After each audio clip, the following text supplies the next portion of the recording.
I would like to play 20 for everyone. Play Barbara Guest. She doesn't read it dramatically, but that's the way Barbara Guest's readings were. I've heard her read. I heard her read several times. Nonetheless, it is a dazzling poem. So those of you who are watching from home, pull out your text of 20. If you don't have it nearby or you can't get it or you're driving, please don't search for it when you're driving. In 10 years, we have not caused an accident, I don't think. Not that we've heard of. Okay, so I'm going to play it, and then we're going to talk about it. And I'd actually like TAs for a change just to sort of wave at me or raise your hand in the Zoom-like way if you have something to say in response. The question I would ask you is this. Oh, actually, I think I would like to set it up with some comments that have come in from our ModPo people. Our buddy Shantine writes, this is one of my favorite poems in ModPo so far. This is Barbara Guest's 20.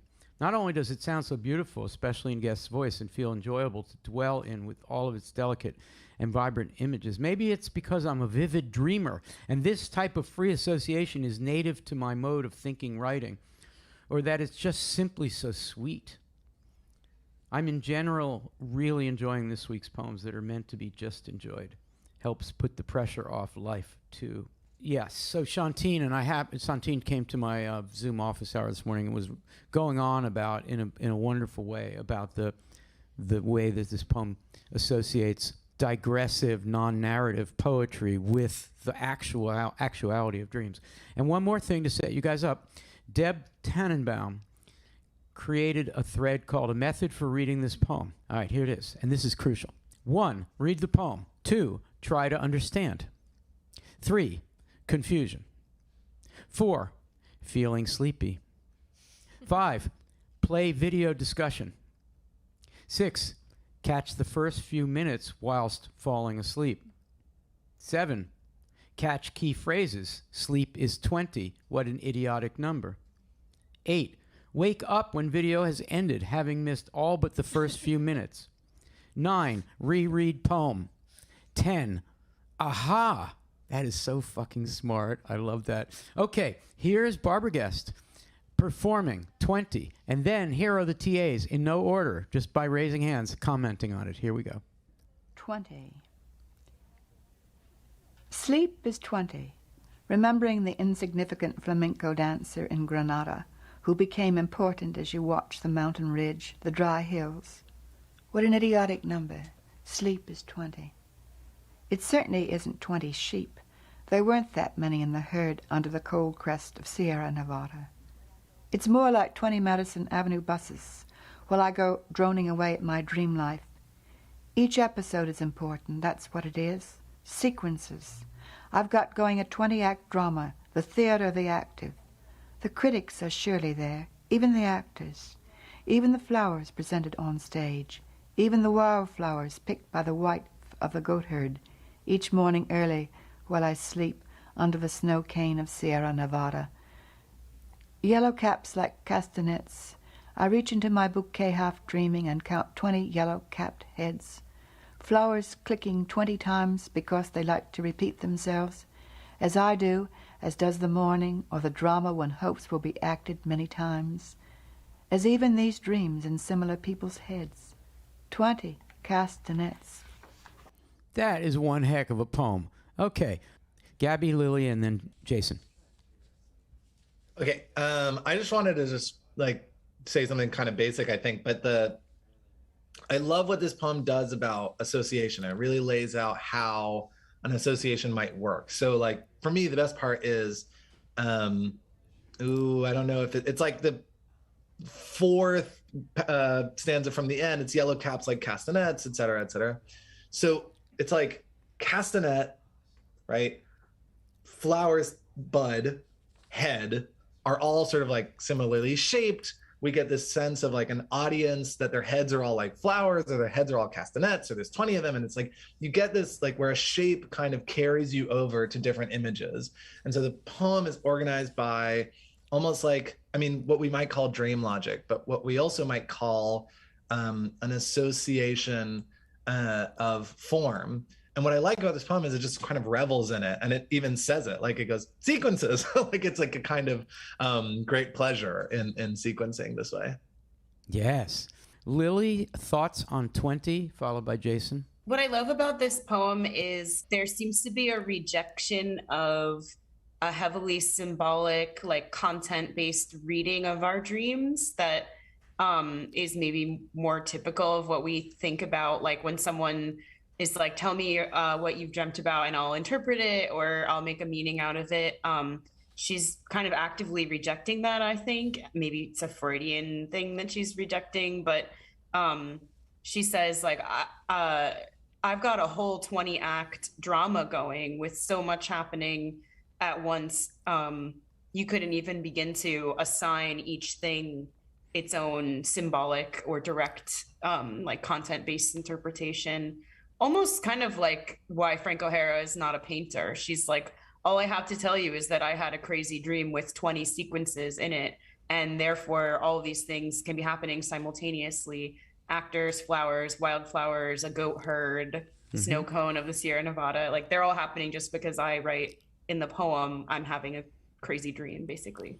I think we could, either today or not likely today, but another time, explore the psychoanalytic interpretation of dreams. I think that would be interesting because it's part of the rejection of traditional symbolism. So interpretation of dreams is 1899, and it really, in a very, I think, positive way, revolutionized the relationship between the unconscious and things that we might write if we were freely associating. Surrealism, surrealist logic. But then Barbara Guest seems to be doing exactly what Lily is suggesting, which is to say, no, I don't want to know what this means about these concerns that I have, these anxieties I have, or my relationship with my friends or my parents or my loved ones. I'm not interested in making semantic meaning of it. I'm interested in exploring how the thing moves because it's so beautiful the way it moves, the way the mind works when it's somnambulistic, which is what Deb Tannenbaum was getting at with her list, basically saying the best way to do ModPo is just kind of hallucinate, to use that word again, to just sort of let the thing become a shimmering non-thing to the point where you realize that's what it's about. That's the alternative to daily life that I'm leading, says Deb Tannenbaum. That's good. Thank you, Lily. Jason, quick thought on this. Is this person on the phone ready? Okay, we're going to hear from Jason, and then we're going to go to the phone. I've always hated math since I was in elementary school, and I can't chew on the 20. Like, I find this poem totally fascinating because of the way it's deploying this kind of, we talk about the materiality of language, but what do we talk about if we talk about the materiality of number? I mean, 20 doesn't signify, unless, at least for me, unless it's 20 something. Right. So to throw a number down is to immediately, like the first line, sleep is 20. Like 20 what? 20 bananas, 20 dancers, 20 granadas. Like I immediately want to fill that sentence out. And so, but there's that gap before Barbara Guest begins to give us imagery and and then protest the number in the middle of the poem by saying, what an idiotic number. Mm-hmm. And then later, it's more like, I always read 20 Madison Avenue buses. I always read it as an address, 20 Madison Avenue. And then I'm like, oh, no, whoops, I'm wrong, buses. And like numbers, and it made me think of I know I said it'd be brief, and I will keep to that. It made me think of last week's Nanao Sakaki poem, Small Yes. People, which has, it starts with 801 is the first number, and then there are year numbers, and then there are giant numbers.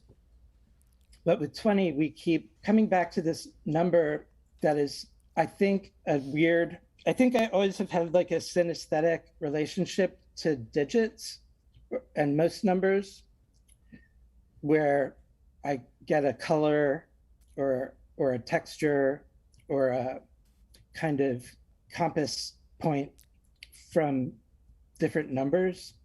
But the only 20 thing about being human is our 20 fingers and toes.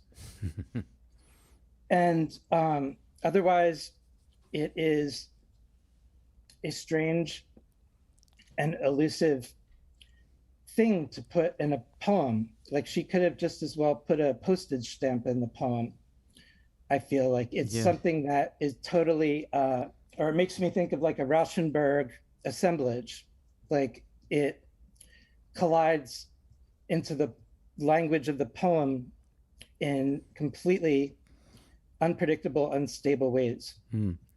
Thank you. Yeah, I think if she had said the poem was called 13 or some other symbolic number, it wouldn't be the same. Yeah, I like that.